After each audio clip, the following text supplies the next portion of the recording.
très content. Très content d'être avec vous. Avec l'aide de Dieu, on va parler de la force de la parole. La parole, c'est gratuit. La parole, on peut parler autant qu'on veut. Mais dans la Torah, la parole, elle a un poids. La parole, elle a une force. Et on peut le voir dans notre vie. On peut changer ses mots, trouver les bons mots et arriver à changer le monde. Arriver à changer sa vie. Une personne qui dit j'en ai marre, oh c'est encore une journée noire. Est-ce qu'il peut arriver à bouger? Est-ce qu'il peut arriver à réussir? La parole, elle peut guérir. La parole, elle peut faire mal. Elle peut faire très mal. Regardez, j'ai trouvé quelque chose de sympa, d'accord? Mais je me dis que peut-être qu'il y a un rapport. Maladie, le mot maladie. Si vous regardez, hein, si on divise le mot en 3, mal a dit. Peut-être que le fait qu'on parle mal, donc on cause une maladie, ou on sent encore plus mal. Plus on est mal, et plus on dit qu'on a mal, et plus on devient malade. Je suis malade.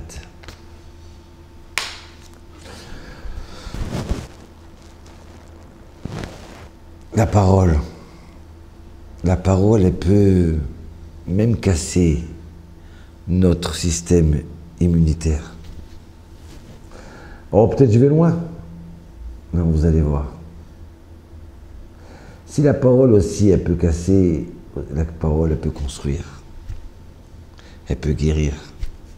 Elle peut changer une maison. Regardez une personne qui rentre à la maison, la tête baissée, hein, chaîne nez tordue. Alors, elle ouvre la porte. Ouais, bonjour. Ouais. Ah, c'était noir aujourd'hui, hein, c'était dur. Ah, j'en peux plus, heureusement que je rentre à la maison. Hein. Ouf, j'en peux plus de cette vie. Et vous avez le même homme qui ouvre la porte en disant « Shalom, comment va ma femme, comment vont mes enfants?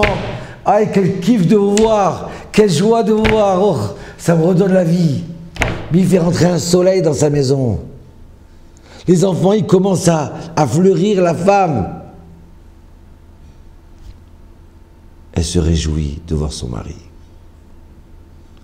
On peut changer une situation grâce à sa parole, grâce à son sourire, grâce à son visage. Vous savez quoi? On va voir plus loin. Comment même on peut arriver à changer l'humain, le végétal et le minéral par la parole. On peut faire un plat extraordinaire, un plat merveilleux. Et quand on le goûte, ben il manque quelque chose. Il manque une épice. Ou alors on a mis trop de sel. Et ça a cassé tout le repas. Tout ce plat merveilleux. On peut tout préparer, une belle fête. Et à un moment dire un mot qui n'est pas à sa place et casser toute la soirée. Tout ce qu'on s'est fatigué, tout est parti en fumée. Par la parole.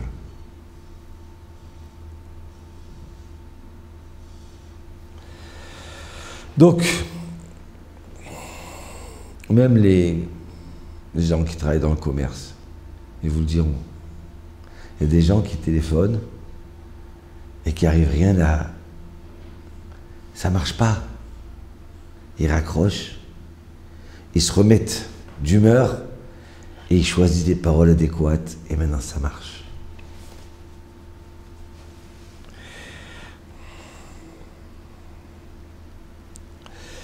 Dans Michelet, il y a marqué comme ça, les proverbes. Proverbe numéro 4, verset numéro 22. Qui Chaim aime les motséem.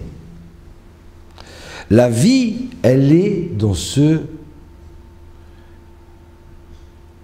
La vie est un gage de vie pour qui les trouve. Car c'est un gage de vie pour qui les trouve. Nos sages, ils nous disent non, ne disent pas pour qui les trouve. Dis pour ceux qui les sortent, les motsiem, qui sortent ce qu'ils ont à l'intérieur, qui sortent les bonnes choses qu'on a à l'intérieur. Ça veut dire des paroles. La vie, elle dépend de la parole. Ou dans notre endroit encore, dans le Pérec, le paragraphe 18, verset 21, Mavet vechaim biyad alashon. La vie et la mort, elles dépendent de la langue. Combien c'est vrai. Cette petite langue-là, qui peut envoyer des pics et qui peut envoyer des perles. La bouche, la langue. Aïe, aïe, aïe. Comme c'est sympa d'entendre « Je t'aime, tu es sympa ». Comme c'est sympa qu'un homme arrive à la maison et dit « C'est quoi ma femme ? Mais heureusement que je t'ai trouvé. Mais comment j'aurais fait sans toi ? Pourquoi on est un var de mots ? C'est dommage. Si tu trouves que le plat il est bon, dis qu'il est bon.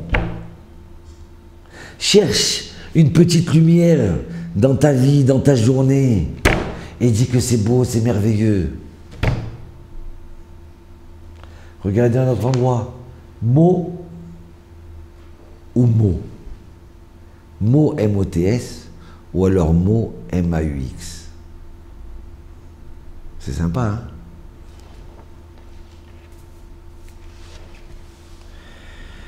Comme je suis content d'être avec vous.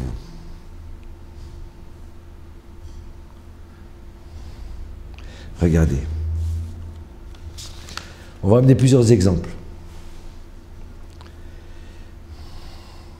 Hachem Yitbarach il dit, étant donné qu'à la fin des temps, les peuples vont dire, mais c'est normal qu'on a fauté et qu'on n'a pas fait du bien parce que tu ne nous as pas donné un dirigeant comme Moshe Rabbeinu, comme Moïse. Donc alors voilà que il amène Hachem au monde un homme qui s'appelle Bilam, aussi grand que Moshe, que Moïse, un des plus grands prophètes parmi les peuples. Quelle était la force de Bilam? Vous savez c'était quoi la force? C'était pas les muscles, c'était pas la guerre, c'était la bouche. Ce qui disait Bilam, bénissez ou maudit, ça s'accomplissait. C'est-à-dire que maintenant, pour faire taire les autres peuples, il va faire venir un autre prophète qui va être aussi grand que Moïse. Et c'est quoi être aussi grand que Moïse?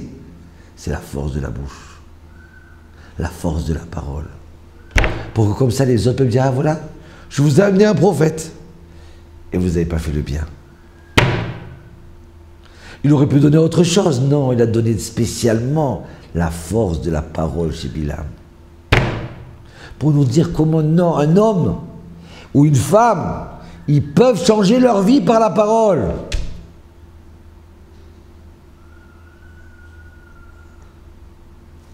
Le Maharsha, il vient, il dit dans Yebamot, page 96, folio B, il dit comme ça. Car la parole, c'est la force de l'âme.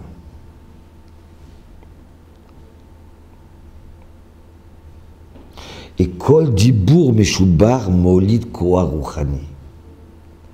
Chaque force, chaque parole qui sont données, ça crée une force spirituelle.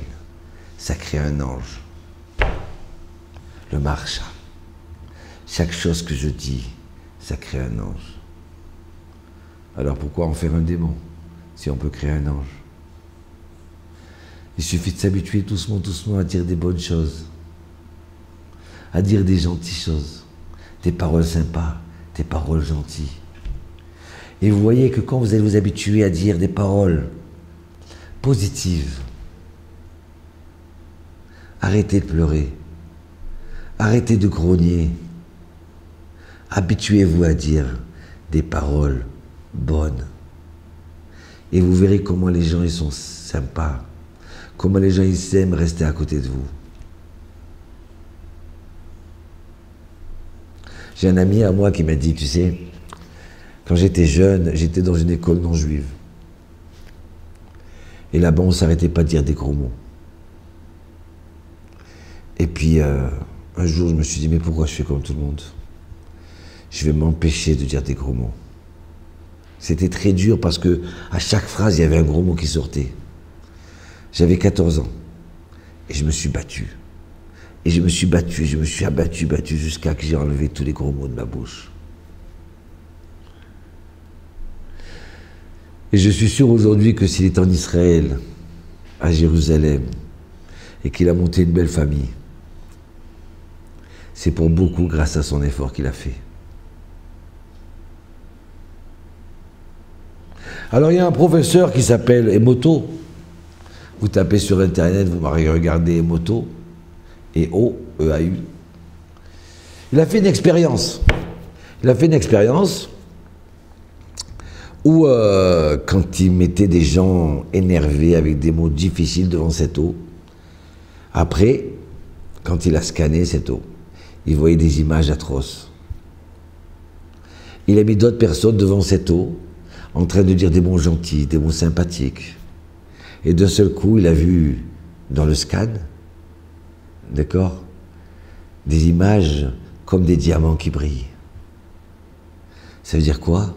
Ça veut dire que même le minéral, il ressent ce qu'on dit.